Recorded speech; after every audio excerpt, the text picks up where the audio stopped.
Hi and welcome to the Grungy Girl Technique series. In this class we're going to make our own paint and we're going to use mixed media inks, reinkers, and various different mediums to do that. These are the supplies that you'll need. You can pause the video or you can get the list from the PDF.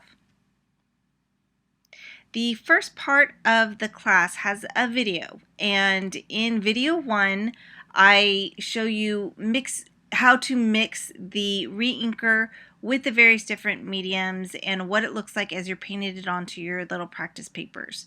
You're definitely going to want to do a little bit of practicing before you start painting onto your actual project. And the reason why I say that is you want to feel what works best for you. So my personal favorite is the fast finish decoupage, but you may like one of these other mediums better. So check out the video and try it for yourself before you start actually painting onto your project. You're going to want to make sure that you pick the right paper for your project that you want to print on, and the measurements that you need are in the PDF. And then once you get the image printed onto your paper, we're going to start with painting the background.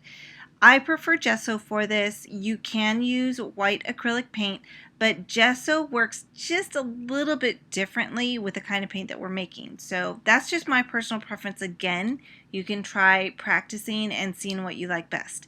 But the most important thing is that you really want the paint to be thin because you want to be able to see the paper in the background.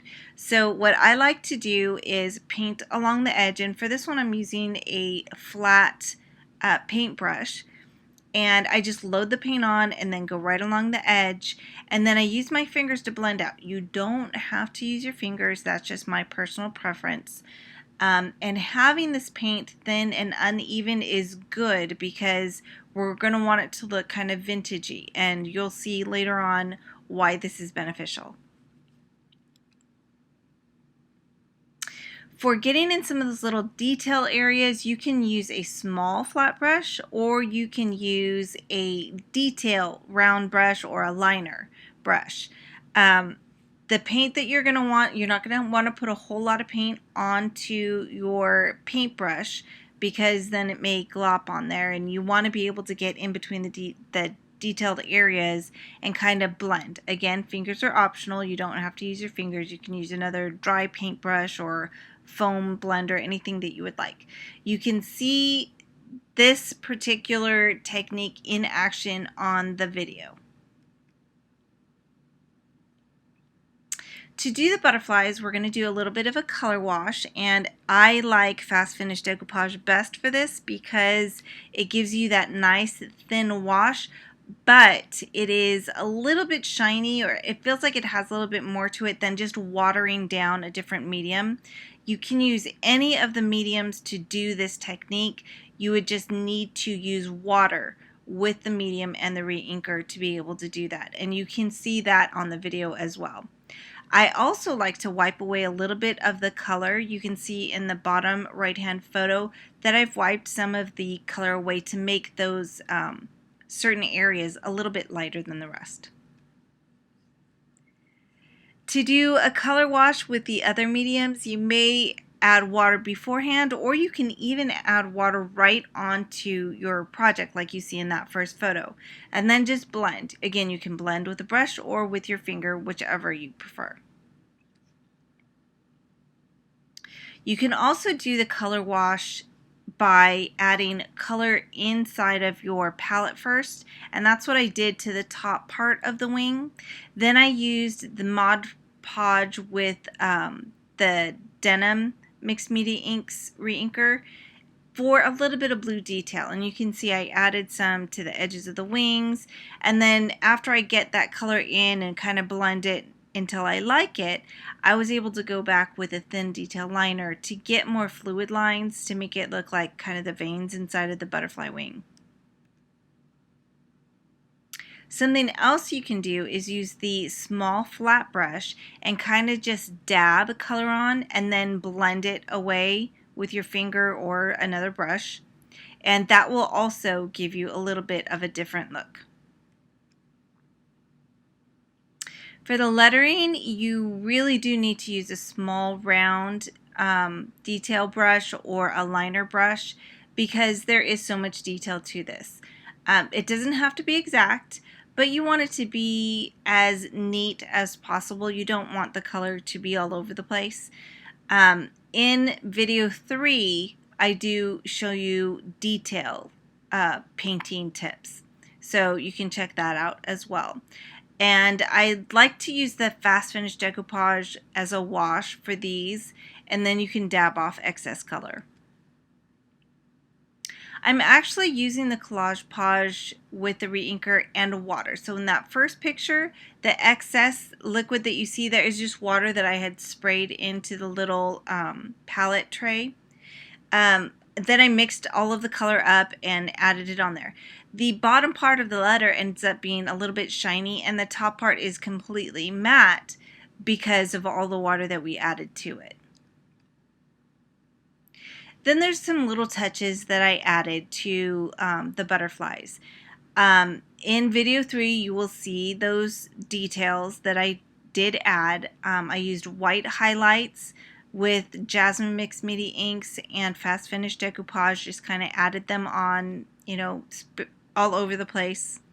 And then I did a brown vintage edging, and this I did by painting the Truffle Mixed Media Inks reinkers with Fast Finish Decoupage along the edge of all of the images and the letters. Let it sit for just a second or so, and then wipe it off with a baby wipe. And baby wipes are important because if you use a paper towel that's dry, it will leave too much color, and you want to be able to go back and kind of wipe some of the color away and leave most of the darker color just right along the edges. Then I also used a black pen to do some random outlining, and I do my outlining squiggly on purpose. You could be neat if you would like, but I like my outlines to be squiggly. Then the last detail that I added was using glue gloss and fairy dust glitter on all of the letters. It's really important that you do all of your outlining first before you do the glue gloss with the glitter, because doing pen over the glitter is a little bit harder because of the unevenness of the surface. Now we're going to decoupage the canvas, and you can use any medium for this. I used the generic brand because I already had it in the bowl. You want to just make sure that you use the same formula no matter which medium you use. You put a lot of medium down, put the paper on top of it, and then paint a layer of the medium over the top of that.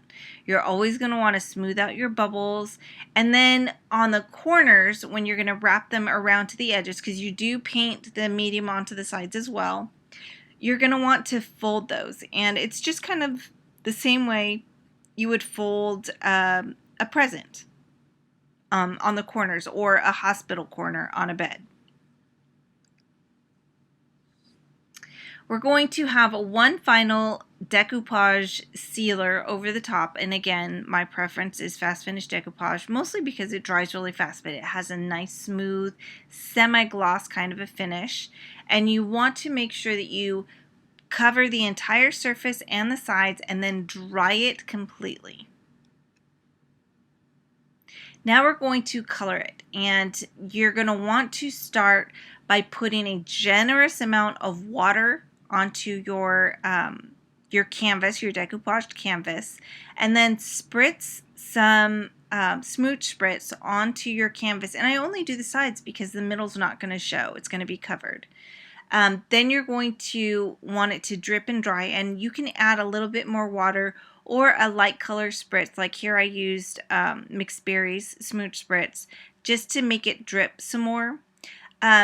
After I got the drips the way I liked them, then I dry it with a heat gun, and doing that while it's dripping is really important, because if you let it just sit, then everything just kind of blends together and you don't have those really cool drips left. Then I took the excess that was in the bottom of the color catcher, and I just kind of wiped it around the edges of the canvas and then dried that as well. I added a little bit more color using mixed media inks, and I used wisteria and berries. And all you have to do is just ink up a blender and then kind of rub it down. I added it on the sides as well, and then blend it. Again, I use my fingers, but you don't have to. Then I used berries after that, just a little bit of color, a little bit around the edges, and blended with my fingers.